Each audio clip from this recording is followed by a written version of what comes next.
గురూజీ 72 గంటల్లోనే ఫోన్ లోని అద్భుతమైన జ్యోతిష్య పరిష్కారం చూపిస్తారు. నమ్మండి, నమ్మకపోండి, ఇది నిజం.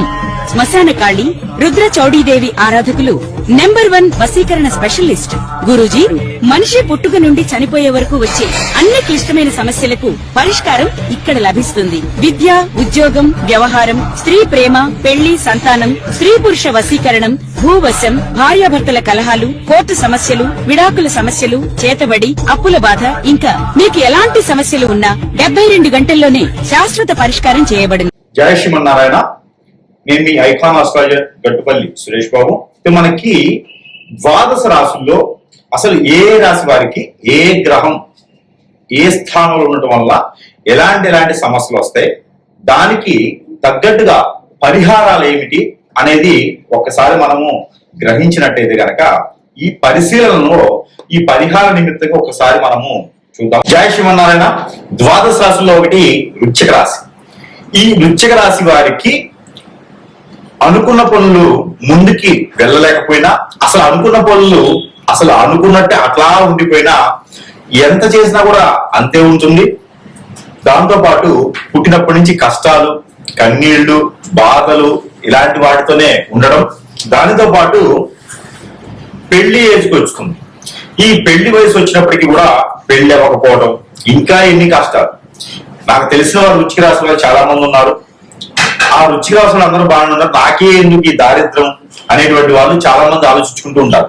ముఖ్యంగా బాధలు, కష్టాలు రావడానికి చాలా కారణాలు ఉంటాయి. అయినా మీరు పుట్టిన తర్వాత ఎన్నో దానాలు, యజ్ఞాలు, యాగాలు, హోమాలు, దపాలు, జపాలు ఎన్నో చేసి ఉంటారు.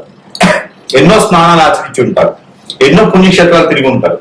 ఎందరి దేవుళ్ళకో మొక్కుకుని ఉంటారు, బట్టలు సమర్పించుంటారు, కళ్యాణాలు చేస్తుంటారు, హోమం యజ్ఞం చేస్తుంటారు. ఇలా చేసినప్పటికీ ఎన్నో మాలలు ధరించి ఉంటారు. అయినప్పటికీ కూడా మీకున్నటువంటి కష్టాలు పోవట్లేదు. అతను ఎవరో చెప్పారండి, నాకు మంచి దశ నడుస్తుంది, ఇప్పుడంతా బాగుంది అని. కానీ నేను ముందుకు వెళ్ళట్లా, అష్టదిబ్బంది అయిపోయి ఉంటా. ఏమవుతుంది అంటే, మనం చేసేటువంటి, మీరు పుట్టినప్పటి నుంచి కూడా చేసేటువంటి పూజలు కావచ్చు, యజ్ఞయాగ హోమ జపాలు కావచ్చు, దానాలు కావచ్చు, ఇవన్నీ కూడా సరైనటువంటి సమయంలో కానీ, సరైనటువంటి మనిషికి కానీ మీరు ఇవ్వట్లేదు. సరైనటువంటి గ్రహానికి లేదా మీ జాతక ప్రకారంగా ఏదైతే చేయాలో అది చేయట్లేదేమో. దానివల్లనేమో మరొకటి, మీకు గోచార ప్రకారంగా కూడా చూచినట్లయితే గనక చంద్రుడు, అంటే మీరు పుట్టినప్పుడు వృశ్చిక రాశిలో చంద్రుడు ఉంటారు. ఆ వృశ్చిక రాశిలోనే చంద్రుడితో పాటు రాహు ఉన్నా, చంద్రుడితో పాటు కుజుడు ఉన్నా, చంద్రుడితో పాటు కేతు ఉన్నా, చంద్రుడితో పాటు శని ఉన్నా.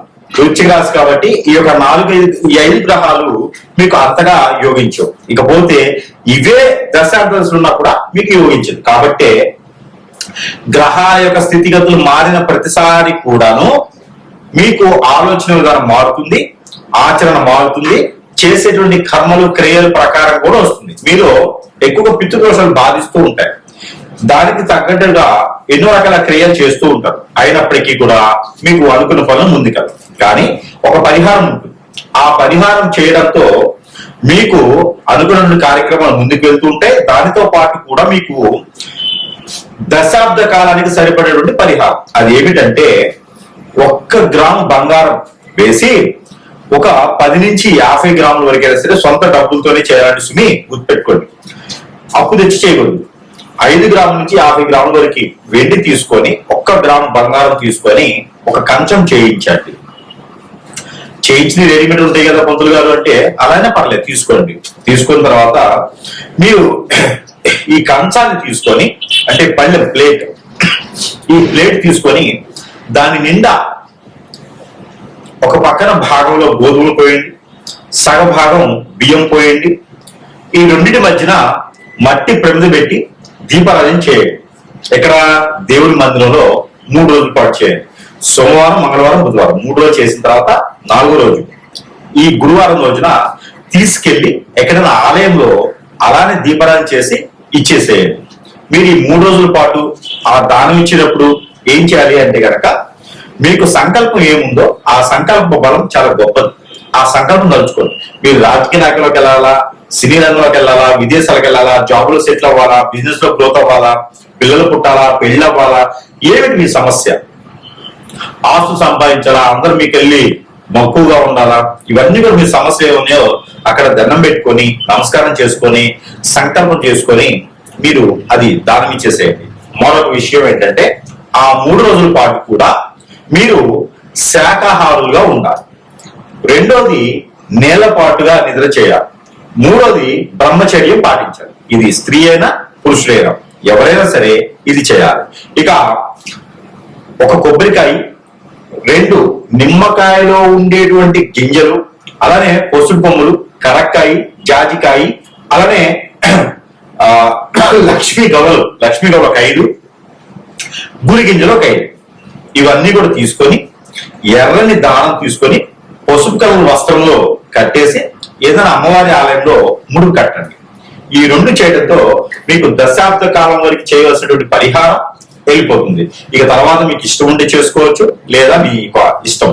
ఆ పరిహారం 2 వలన మీకు అష్టైశ్వర్య ప్రాప్తి కలుగుతుంది, నరదిష్టి నరఘోష దూరమవుతుంది, పెళ్లిళ్ళు కాని వారికి కూడా పెళ్లిళ్ళు అవుతాయి, అలానే పెళ్లి అయి పిల్లలు పుట్టిన వారికి కూడా పిల్లలు పుడతారు, భార్య భర్తలు దూరమైన కూడా దగ్గర అవుతారు. ఇలా భార్య భర్తలు దూరమై దగ్గర అవుతున్నారు అంటే కనుక వెండి బకెట్, వెండి గిన్నె, వెండి బౌల్, ఏదైనా నీరు నిలవ ఉండేలా తీసుకొని అది ఆలయాల్లో దానం ఇవ్వండి. దాంట్లో కుంకుమ పోసి ఆలయంలో ఇచ్చేయండి. అలా చేయడం ద్వారా భార్యాభర్తలు విడిపోయినా కూడా కోర్టు వరకు వెళ్ళినటువంటి సమస్యలని కూడా ఇలా చిటికలో పటాపంచలైపోతాయి. అవన్నీ కూడా మళ్ళీ సానుకూల పడతాయి. అలానే కుంకుమ అనగానే కుంకుమ కాదు, సింధూరం, ఆంజనేయ స్వామి వారి యొక్క సింధూరం దానం ఇవ్వండి. అలా చేయడం ద్వారా మీకు అన్ని రకాల పనుల్లో కూడా సకాలంగా పూర్తయ్యేదానికి అవకాశాలు మెండుగా అయితే కనపడుతుంటాయి. మనము ఎన్నో రకాలైనటువంటి సమస్యలతో ఉంటూ ఉంటాం. ఇల్లు ఉంటుంది, అద్దెకున్నా సొంతిల్లేనా, ఇంట్లో ఏదో నడవడికి, ఇంట్లో ఏదో కలిసి రాదు, ఇంట్లో ఏదో జరుగుతూ ఉంది, ఒక సమస్య. అసలు ఇల్లే వాస్తు బాల, రెండో సమస్య. ఇంట్లో కీచులు ఆడుకోవడం, ఇంటికే ఏదో చేయించారండి, చేతపడవు ఇట్టడేమో ఏదో చేయించేశారు, ఇల్లు ఎదకుండా చేసేసారు, చెట్టుకోలు కొట్టుకోలు అయిపోయినారు, ఇంట్లో గొడవలు ఎప్పుడు అవుతున్నాయి, ఇంట్లో సుఖంగా ఉండడానికి లేదండి, ఏదో జరుగుతూనే ఉంది, ఇంట్లో ఏదో నెగిటివ్స్ ఉన్నాయి, చెడు క్రియ జరిగింది, ఇంట్లో అంత నెగిటివిటీగా ఉంది. అలానే మనకి జాతకంలో కూడా బాగుండట్లేదండి, గ్రహాలు శోధించట్లేదంట, గ్రహాల యొక్క స్థితిగతులు బాగాలేవట, ఇలాంటివి చాలా సమస్యలు ఉంటాయి. ఏ పనులు కూడా ముందుకు వెళ్ళట్లేదు, ఒంటరైపోతా ఉంటాం, మనం అంతా చాలా ఒంటరైపోతా ఉంటాం, అందరూ దూరమైపోతా ఉంటారు. ఆర్థిక సంబంధించిన ఇబ్బందులు, ఎవరు మనకు గుర్తించరు. వీళ్ళు తెలివితేటలు ఉంటాయి, బుద్ధిబలం ఉంటుంది, గుణబలం ఉంటుంది, మంచి వ్యక్తులుగా ఉంటారు, కానీ మిమ్మల్ని రాణించలేరు. మీరు ఎప్పుడు ఎదురు పట్టి పీడుతూ ఉంటది ఏదో సమస్య. ఇంట్లో పెళ్లి భార్య దూరం అవుతా ఉంటుంది, భర్త దూరం అవుతా ఉంటారు, పిల్లలు దూరం అవుతా ఉంటారు. ఒక సమస్య పోయిందిరా బాబు అనుకుంటే రెండో సమస్య కొనుక్కొచ్చుకుంటా ఉంటారు. ఇక ఇంతేనా జీవితం? కొంతగా ఉపశమనం కోసం కావాలి కదా మనకి. ఆ ఉపశమనం ఏంటంటే యంత్రం. ఈ యంత్రము లక్ష్మీ యంత్రం ఉంటుంది ఇందులో, కుబేర యంత్రం ఉంటుంది ఇందులో వాస్తు యంత్రం ఉంటుంది. ఇలా 9 రకాల యంత్రాలు ఉంటాయి ఇందులో. ఈ యంత్రం కనుక మన ఇంట్లో పెట్టుకున్నట్టయితే కనుక ఏ వాళ్ళకైనా పెట్టుకోవచ్చు. దేవుని మందిరంలో పెట్టుకోవచ్చు, దక్షిణ వాళ్ళకి, తూర్పు వాళ్ళకి, పడమర వాళ్ళకి, ఉత్తరం వాళ్ళకి, ఏ వాళ్ళకైనా పెట్టుకోవచ్చు. హాల్లో పెట్టుకోవచ్చు, బెడ్రూమ్ లో పెట్టుకోవచ్చు, పూజా మందిరంలో పెట్టుకోవచ్చు, కిచెన్ లో పెట్టుకోవచ్చు, ఎక్కడైనా పెట్టుకోవచ్చు, డైనింగ్ హాల్లో పెట్టుకోవచ్చు. ఇది ఒక యంత్రాన్ని ఇంటి లోపల పక్కన పెట్టుకోవాలి, వాళ్ళు తగిలించుకోవాలి. ఈ యొక్క యంత్రము చాలా వాల్యూబుల్. ఇందులో మనల్ని పూజించి మరీ ఇస్తున్నాం. ఇది మన ప్రేక్షకుల కోసము పూర్తిగా నా తరపు నుంచి ఉచితంగా ఇస్తున్నాం. ఈ యంత్రాన్ని పూర్తిగా ఉచితంగా మన ప్రేక్షకులందరూ బాగుండాలి, అందులో వారే ఉండాలని ఒక సంకల్పంతో, శుభ సంకల్పంతో ఈ యొక్క యంత్రాన్ని నేను పూర్తిగా ఉచితంగా ఇస్తున్నాను. ఎవరికైనా కావాలి అనుకుంటే, మీకు అన్ని రకాల సమస్యలు పోవాలనుకుంటే కొంచెమైన ఉపశమనం దొరుకుతుంది. కాబట్టి ఈ యంత్రాన్ని మీరు మన దగ్గర లభ్యపడుతుంది. మీకు మీ వద్దకు చేర్చేటువంటి రుసుములు మాత్రమే నేను తీసుకుంటున్నాను, అంటే దారి ఖర్చులకు మాత్రమే తీసుకున్నాను తప్పితే యంత్రానికి మాత్రం డబ్బులు తీసుకోవట్లేదు, ఉచితంగా ఇస్తున్నాను. ఎవరికైనా కావాలంటే కూడా సంప్రదించండి. ఈ యంత్రంకి ధూప ద్వీప నైవేద్యం పెట్టినా పెట్టకపోయినా పర్వాలేదు, 3 రోజులు పెడితే చాలు. కాబట్టి యంత్రాన్ని ఎవరికైనా కావాలి అంటే కూడా ఫోన్ కాంటాక్ట్ ద్వారా యంత్రం పంపించడం జరుగుతుంది. కాబట్టి ఎవరికైనా కావాలంటే సంప్రదించండి. జై శ్రీమన్నారాయణ.